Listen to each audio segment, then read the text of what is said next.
Hello అండి, welcome back to my channel. So గురుకులంలో new recruit అయిన టీచర్స్కి కొన్ని డౌట్స్ ఉన్నాయి రిగార్డింగ్ ఇన్ఛార్జెస్. డెప్యూటీ వార్డెన్ అంటే ఏంటి, వైస్ ప్రిన్సిపల్ మన న్యూ రిక్రూటీస్కి వైస్ ప్రిన్సిపల్ ఇస్తారా, హెచ్ఈసి కోఆర్డినేటర్ అంటే ఏంటి, ఏమేమి ఇన్ఛార్జెస్కి న్యూ రిక్రూటీస్కి ఇస్తారనేది. సో ఈ వీడియోలో అయితే అవన్నీ ఎక్స్ప్లెయిన్ చేయడానికి ట్రై చేస్తాను. వీడియో కనుక నచ్చినట్టయితే లైక్ అండ్ షేర్ చేయడం మర్చిపోకండి. ఛానల్ని కనుక ఇంకా సబ్స్క్రైబ్ చేయకపోతే ఛానల్ని సబ్స్క్రైబ్ చేయండి. వీడియోస్ అయితే చాలామంది చూస్తున్నారండి. సో సబ్స్క్రైబ్ అయితే చేసుకోండి. సో దట్ మీకేమన్నా డౌట్స్ ఉన్నప్పుడు కామెంట్ చేస్తే నేనైతే దాని మీద తప్పకుండా వీడియో అయితే చేస్తాను. సో ఫస్ట్ మనము మన సర్వీస్ మొత్తంలో చేయాల్సినవి కొన్ని ఇన్ఛార్జెస్ ఉన్నవండి. ఫస్ట్ దాని గురించి ఒక బ్రీఫ్ ఇంట్రడక్షన్ ఇస్తాను. Vice principal, deputy warden, HEC లేదా CGC coordinator, examination branch coordinator, ఇవి మెయిన్ ఇన్ఛార్జెస్ అండి. సో వైస్ ప్రిన్సిపల్ అనేది స్టేషన్ సీనియర్ ఎవరైతే ఉన్నారో వాళ్ళకైతే ఇవ్వడం జరుగుతుంది. సో మనం న్యూ రిక్రూటీస్ కాబట్టి ఆల్రెడీ సీనియర్స్ ఎవరైతే ఉన్నారో వాళ్ళు వైస్ ప్రిన్సిపల్గా కొనసాగుతుంటారు. సో వైస్ ప్రిన్సిపల్ కొన్ని ఇన్స్టిట్యూషన్లో 2 ఇయర్స్కి ఒకసారి చేంజ్ అయ్యే రూల్ ఉంది. కొన్ని ఇన్స్టిట్యూషన్, కొన్ని సొసైటీస్లో ఇయర్లీ వన్స్ రొటేషన్ బేస్ మీద, కొన్ని ఇన్స్టిట్యూషన్స్లో అయితే ఏం లేదు, ఎవరైతే ఉన్నారో వాళ్ళే కంటిన్యూ అవుతారు.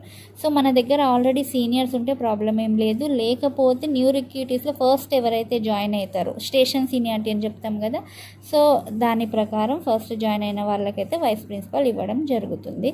సో వైస్ ప్రిన్సిపల్ డ్యూటీస్ ఏంటి అనేది నేను ఆల్రెడీ వీడియో చేశాను, కావాలంటే కింద కామెంట్లో పిన్ చేస్తాను, చూడండి. సో నెక్స్ట్ అండి, మన సర్వీస్లో మనం తప్పకుండా చేయాల్సిన ఇన్ఛార్జ్ అండి ఇది డెప్యూటీ వార్డెన్. సో ఇది కూడా కొన్ని సొసైటీస్లో 3 months, మినిమం 3 months లేదా మ్యాక్సిమం 1 or 2 years ఉండింది.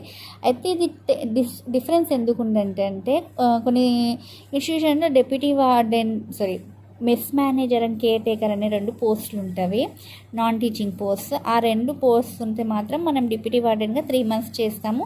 తర్వాత స్టేషన్ సీనియర్ ఎవరైతే ఉన్నారో వాళ్ళకి వెళ్ళిపోతుంది. అలా రొటేషన్ బేస్ మీద అవుతుంది. ఎక్కడైతే ఈ మెస్ మేనేజర్ కేర్ టేకర్ లేరో అక్కడ మాత్రము deputy warden 1 year or 2 years అయితే చేయాల్సి ఉంటుంది.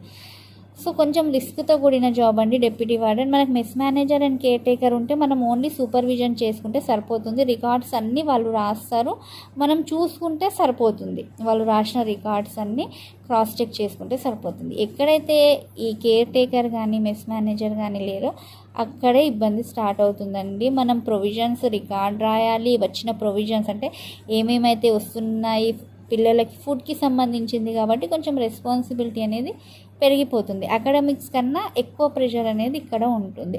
సో ఏమేమి ఫుడ్ ప్రొవిజన్స్ వస్తున్నవి, ఎలా సప్లై అవుతున్నవి వర్కర్స్కి, వాళ్ళు ఎలా ఫుడ్ ప్రిపేర్ చేస్తున్నారో అది స్టూడెంట్స్ దాకా ఎలా రీచ్ అవుతుంది. సో ఇదంతా ప్రాసెస్ చూసుకోవాలి.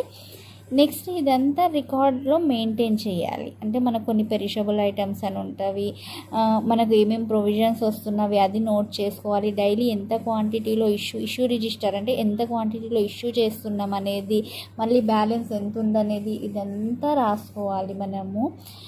నెక్స్ట్ ఏంటి అంటే ఆన్లైన్ ఎంట్రీ కూడా ఉండిందండి. ఒక సాఫ్ట్వేర్ ద్వారా ఆన్లైన్ ఎంట్రీ చేయాలి. డైలీ ఎంత కన్జంప్షన్ అవుతుందనేది ఆన్లైన్ ఎంట్రీ కూడా మనమే చేసుకోవాల్సి ఉంటుంది. మెస్ మేనేజర్ ఉంటే వాళ్ళు చేసేసుకుంటారు, లేదంటే మనమే చేసుకోవాల్సి ఉంటుంది. నెక్స్ట్ ఏంటి అంటే మనం రికార్డులో రాసిన దానికి, ఆన్లైన్లో ఎంట్రీ చేసిన దానికి, ఫిజికల్గా ఉన్న క్వాంటిటీ, ఈ 3 మ్యాచ్ అయితేనే మనం సేఫ్ సైడ్. నెక్స్ట్ అండి, మనకి అకౌంట్స్ ఆడిట్ ఉన్నప్పుడు డెప్యూటీ వార్డెన్ కూడా ప్రిన్సిపల్ అండ్ వైస్ ప్రిన్సిపల్తో పాటు అటెండ్ కావాల్సి ఉంటుంది. ఏం లేదండి, మనం బ్యాలెన్స్ చేసుకొని చూపిస్తే ఓకే. నెక్స్ట్ ఏంటంటే ఇక్కడ మనకు పర్ హెడ్కి ఇంత అమౌంట్ అనేది ఉంటుందండి. నాకు అమౌంట్ క్లారిటీగా అయితే ఐడియా లేదు. సో మీరు ఏమన్నా కామెంట్లో అడిగితే నేను చెప్తాను. సో ఒక పర్సన్కి ఇంత అమౌంట్ అనేది రావడం జరుగుతుంది. సో స్ట్రెంత్ ఎక్కువ ఉన్న దగ్గర ప్రాబ్లం లేదు. స్ట్రెంత్ తక్కువ ఉన్న దగ్గర అయితే మనం ఆ అమౌంట్లోనే ఆ స్టూడెంట్స్కి అందరికి వచ్చే అమౌంట్ మనకు మంత్లీ ఎంత వస్తుందో అంతలోనే మనం వాళ్ళకి ఫుడ్ కానివ్వండి, నాన్ వెజ్ పెట్టించడం, స్నాక్స్, ఎవ్రీథింగ్ అనేది అడ్జస్ట్ చేసుకోవాల్సి ఉంటుంది. సో మంత్ ఎండ్ వరకు కూడా ఆ పర్ క్యాపిటా అమౌంట్ అనేది నెగటివ్లోకి వెళ్ళకుండా చూసుకోవాల్సి ఉంటుంది. సో అది నెగటివ్కి వెళ్ళింది, మనం ఏ రోజైనా ఎంట్రీ చేయడం, ఆన్లైన్ ఎంట్రీ చేయడం మర్చిపోయినాం అనుకోండి, సో అది మనకు చాలా పెద్ద రిస్క్ అవుతుందండి. మళ్ళీ మనం హెడ్ ఆఫీస్లో చుట్టూ తిరగాలి, మళ్ళీ మళ్ళీ అకౌంట్ సెక్షన్కి అక్కడ ఇక్కడ తిరగాల్సి అయితే వస్తుంది. సో ఫస్ట్ టైం చేసే వాళ్ళకైతే కొంచెం ఇబ్బంది ఉంటుంది. సీనియర్స్ సలహా తీసుకోవాలి. రికార్డ్ రాసే విషయంలో కానివ్వండి, ఆన్లైన్ ఎంట్రీ విషయంలో కానివ్వండి, మనం నాన్ వెజ్ తెప్పించేటప్పుడు, ఏమైనా స్పెషల్ స్నాక్స్ తెప్పించేటప్పుడు అంత సీనియర్స్ సలహా తీసుకోవాలి. అంటే మనకంటే ముందు డెప్యూటీ వార్డెన్ చేసిన వాళ్ళు సజెషన్ అండ్ ప్రిన్సిపల్ కన్సర్న్లో ఉండే చేయాలండి. ఏం చేసినా కానీ ప్రిన్సిపల్ దృష్టిలోనే చేయాలి. అండ్ కొన్ని ఇన్స్టిట్యూషన్స్లో ఏంటంటే డెప్యూటీ వార్డెన్ని హెడ్ క్వార్టర్స్ మెయింటైన్ చేయమని చెప్తున్నారు. రీజన్ ఏంటి అంటే ఇప్పుడు మనము కుకింగ్ సెక్షన్ వాళ్ళు ఫుడ్ మార్నింగ్ బ్రేక్ఫాస్ట్ 7 వరకు రెడీ అయిపోవాలి. ఎందుకంటే మనకి 8 o'clockకి స్కూల్ స్టార్ట్ అవుతుంది కాబట్టి. అంటే వాళ్ళు 5కి ఫుడ్ ప్రిపరేషన్ స్టార్ట్ చేయాలి. సో ఫుడ్ ప్రిపేర్ చేసే ముందే మనం వాళ్ళకి ప్రొవిజన్స్ని సప్లై చేస్తారు డెప్యూటీ వార్డెన్గా. అంటే మనము 5కి అక్కడ ఉండాలి అంటే మనం హెడ్ క్వార్టర్ మెయింటైన్ చేయాలి. సో కొన్ని ఇన్స్టిట్యూషన్స్లో మ్యాండేటరీ ఏం లేదు. So that is internal understanding మీద అయితే నడుస్తుంది. So finally records work, online entry and physical stock, so ఇవన్నీ బ్యాలెన్స్ చేసుకుంటూ నడవాల్సి ఉంటుందండి. సో ఇది డెప్యూటీ వార్డెన్. కొంచెం రిస్క్ అయింది ఫస్ట్ టైం చేసే వాళ్ళకు. సో కొన్ని రోజులైతే అది కూడా మనకు అలవాటు అయిపోతుంది. అలవాటు చేసుకోవాలి కూడా. ఎందుకంటే మనకు ఒకసారి రెగ్యులర్ జాబ్ వచ్చిందంటే మనం సర్వీస్ మొత్తంలో ఒకసారి అయితే మినిమం చేయాలి. ఇంకా రొటేషన్ బేసిస్ మీద అయితే ఎన్నిసార్లు చేయాల్సి వస్తుందో తెలియదు. ఒకసారి చేస్తే అయితే ఎక్స్పీరియన్స్ వస్తుంది. నెక్స్ట్ అండి HEC coordinator, higher education cell coordinator.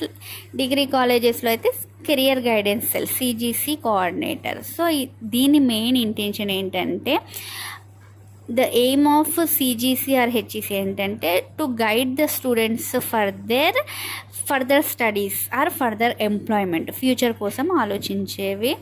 So inter కాలేజెస్లో అయితే మోస్ట్లీ జూనియర్ లెక్చరర్కే హెచ్ఈసి కోఆర్డినేటర్ ఇస్తారు. సో స్టూడెంట్స్ దేనికి అప్లై చేసుకుంటున్నారు ఆఫ్టర్ ఇంటర్మీడియట్, ఐఐటీస్ ఏమైనా సీట్స్ వచ్చినాయా, రికార్డ్ అంతా మెయింటైన్ చేయాలి. ఇక్కడ ఏమంటారు సిఓఈస్లో అయితే వర్క్ ఎక్కువ ఉంటుందండి. ఎందుకంటే సిఓఈస్ మెయిన్ ఇంటెన్షనే అది కదా. ఎక్సలెన్స్ కాలేజెస్ ఏంటి అంటే స్టూడెంట్ని ఫ్యూచర్కి రెడీ చేయాలి. వాళ్ళకి ఏం ఐఐటీస్లో సీట్స్ వచ్చినవి, సో వాళ్ళని ప్రిపేర్ చేయించే స్కెడ్యూల్ ఎలా ఉంది అంతా అయితే హెచ్ఈసి కోఆర్డినేటరే చూసుకోవాలి. నెక్స్ట్ కొన్ని ఇన్స్టిట్యూషన్లో స్పెషల్ క్యాంప్స్ ఉంటాయి దానికోసం స్టూడెంట్ని సెలెక్ట్ చేయడానికి స్క్రీనింగ్ టెస్ట్ అవన్నీ కండక్ట్ చేయడం అయితే హెచ్ఈసి కోఆర్డినేటరే రెస్పాన్సిబిలిటీ. కాకపోతే ఇక్కడ subject faculty and house masters ఎవరైతే ఉన్నారో వాళ్ళు హెల్ప్ తీసుకుంటారు. సో ఆఫ్టర్ దట్ వాళ్ళు ఏ ఎంట్రన్సెస్కి అప్లై చేసుకున్నారు, ఏ యూనివర్సిటీ ఎంట్రన్సెస్ రాయబోతున్నారు, సో రాశాక రిజల్ట్ ఎలా వచ్చింది, వాళ్ళకు సీట్ వచ్చే ఛాన్సెస్ ఉన్నాయా లేవా, మళ్ళీ ఆఫ్టర్ దట్ వాళ్ళు జాయిన్ అయిపోయిన తర్వాత ఎక్కడ జాయిన్ అయ్యారు, వాళ్ళ ఐడి కార్డ్ తీసుకొని పెట్టుకోవడం వరకు హెచ్ఈసి కోఆర్డినేటర్ రెస్పాన్సిబిలిటీ. సో ఇది ఫర్ ఎవర్ ప్రాసెస్ అనమాట. సో డిగ్రీలో అయితే ఇంకొంచెం ఎక్కువ ఉంటుందంటే సిజీసీ కోఆర్డినేటర్ అంటారు. అండ్ డిగ్రీ తర్వాత స్టూడెంట్స్ పీజీ చేస్తే అంటే మాస్టర్స్ లేదా ఎంప్లాయ్మెంట్కి వెళ్తారు కదండి. డిగ్రీ తర్వాత చాలామంది చిన్న చిన్న జాబ్స్ చేస్తుంటారు, లేదా ఇంకా ఏమంటారు కాంపిటేటివ్ పర్పస్లో ప్రిపేర్ అవుతుంటారు, కొంతమంది బిజినెస్ స్టార్ట్ చేస్తారు. ఇవన్నీ కూడా సిజీసీ కోఆర్డినేటర్ దగ్గర డేటా ఉండాలి. సేమ్ ప్రాసెస్లో క్యాంప్స్ ఏమైనా కండక్ట్ చేస్తే స్క్రీనింగ్ టెస్ట్ కండక్ట్ చేయాలి, దాన్ని మార్క్స్ పంపించాలి, సెలెక్ట్ అయిన క్యాండిడేట్స్కి క్యాంప్స్కి పంపించాలి, అక్కడ వాళ్ళతో కోఆర్డినేట్ చేసుకోవాలి. హెచ్ఈసి కోఆర్డినేటర్ కూడా సేమ్ అండి, అక్కడ వాళ్ళతో కోఆర్డినేట్ చేసుకోవాల్సి ఉంటుంది. సో ఈ డేటా అంతా సిజీసీ కోఆర్డినేటర్ దగ్గర ఉంటుంది, హౌస్ పేరెంట్ దగ్గర కూడా ఉంటుంది.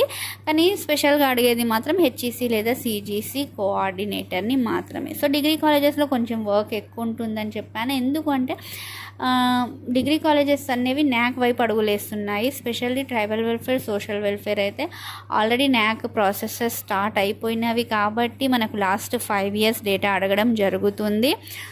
సో ఆ డేటా అనేది మొత్తం సిజీసీ కోఆర్డినేటర్ మీద డిపెండ్ అయి ఉంటుంది. సో వెళ్ళిపోయిన 5 batches డేటా అనేది మెయింటైన్ చేయాల్సి ఉంటుంది. స్టూడెంట్ ఒకవేళ ఏమైనా జాబ్ చేస్తుంటే వాళ్ళ ఐడి ప్రూఫ్ తీసుకోవాలి. మన పీజీస్ మాస్టర్స్ జాయిన్ అవుతుంటే వాళ్ళ కాలేజ్ ఐడీస్ లేదా అలాట్మెంట్ ఐడీస్ తీసుకోవాలి.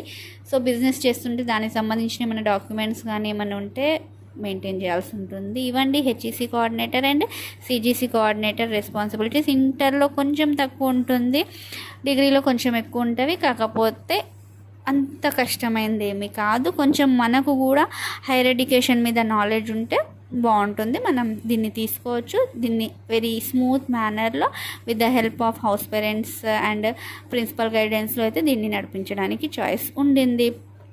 నెక్స్ట్ వచ్చేసి ఎగ్జామినేషన్ బ్రాంచ్ కోఆర్డినేటర్. సో కొన్ని సొసైటీస్లో స్కూల్ అండ్ ఇంటర్ లెవెల్లో ఎగ్జామినేషన్ బ్రాంచ్ కోఆర్డినేటర్ అనే పోస్ట్ లేదు, కానీ డిగ్రీలో మాత్రం మస్ట్ అండి examination branch. So examination branch coordinator duties ఏముంటాయంటే, మనం స్కూల్లో కానీ కాలేజ్లో కానీ వేరియస్ ఎగ్జామ్స్ అయితే కండక్ట్ చేస్తాం కదా, దానికి సంబంధించిన క్వశ్చన్ పేపర్స్ కన్సర్న్ లెక్చరర్తో ప్రిపేర్ చేయించాలి, ఆ ఎగ్జామ్స్ని కండక్ట్ చేయించాలి, దాని తాలూకా మార్క్స్ రికార్డ్స్ అయితే మెయింటైన్ చేయాల్సి ఉంటుంది. నెక్స్ట్ బోర్డ్స్ అయితే ఉంటాయి కదా, ఎస్ఎస్సి బోర్డ్ ఇంటర్ బోర్డ్తో కొలాబరేట్ అయ్యి ఫీ పేమెంట్ చేయడము ఎవ్రీథింగ్ ఉంటుంది. సో మోస్ట్ ఆఫ్ ద సొసైటీస్లో ఈ పోస్ట్ లేకపోవడం వల్ల ఈ రెస్పాన్సిబిలిటీస్ అన్నీ వైస్ ప్రిన్సిపల్ లేదా ఏటీపీనే చూసుకుంటున్నారు. సో డిగ్రీలో ఇంపార్టెంట్ ఎందుకంటే అగైన్ న్యాక్. సో ఇక్కడ మనం యూనివర్సిటీతో ఏమంటారు కోఆర్డినేట్ చేసుకోవాల్సి ఉంటుంది. ఇంటర్నల్ ఎగ్జామ్స్ ఉంటాయి, ఎక్స్టర్నల్ ఎగ్జామ్స్ ఉంటాయి. సో ఇక్కడ మస్ట్ అండి ఎగ్జామినేషన్ బ్రాంచ్ కోఆర్డినేటర్ అనేది మస్ట్. ఒక కమిటీ ఉంటుంది, ఎగ్జామినేషన్ బ్రాంచ్ టీమ్ అనేది ఉంటుంది, 4 or 5 మెంబర్స్తో. మనకు ఆ మార్క్స్ ఆన్లైన్ ఎంట్రీ ఉంటుంది, ఇక్కడ ఇంటర్నల్ మార్క్స్ ప్రాక్టికల్ మార్క్స్, కాబట్టి examination branch coordinator post is mandatory. So ఇక్కడ ఇంటర్నల్ ఎగ్జామ్స్ కండక్ట్ చేయాలి, next external examination fee pay చేయాలి, హాల్ టికెట్స్ డౌన్లోడ్ చేయాలి, హాల్ టికెట్ స్టూడెంట్స్కి హ్యాండ్ ఓవర్ చేయాలి, ఏవైతే exams internal and practicals conduct చేస్తున్నామో అవన్నీ యూనివర్సిటీకి బై హ్యాండ్ సబ్మిషన్ చేయాల్సి ఉంటుంది. సో ఇది డిగ్రీ కాలేజెస్లో. అండ్ దీనికి ప్రాపర్ రికార్డ్స్ అయితే స్కూల్లో అయినా మెయింటైన్ చేయాలి, మనము ఇంటర్లో అయినా డిగ్రీలో అయినా ఈ రికార్డ్స్ అన్నీ ఫ్యూచర్ కరెస్పాండెన్స్ కోసం మెయింటైన్ చేయాలి. డిగ్రీలో అయితే న్యాక్ పర్పస్లో మెయింటైన్ చేయాల్సి ఉంటుంది. సో ఇవన్నీ ఇన్ఛార్జెస్. వైస్ ప్రిన్సిపల్ ఇన్ఛార్జ్ ఉంటుంది, డెప్యూటీ వార్డెన్, హెచ్ఈసి లేదా CGC coordinator and examination branch coordinator. ఇంకా చాలా ఉన్నవి ఇలా చెప్పుకుంటూ పోతే. సో మీకు ఇంకే ఇన్ఛార్జ్ గురించి కావాలో నాకైతే కామెంట్లో తెలియజేయండి, దాని మీద వీడియో చేస్తాను. Till then have a nice day, bye by.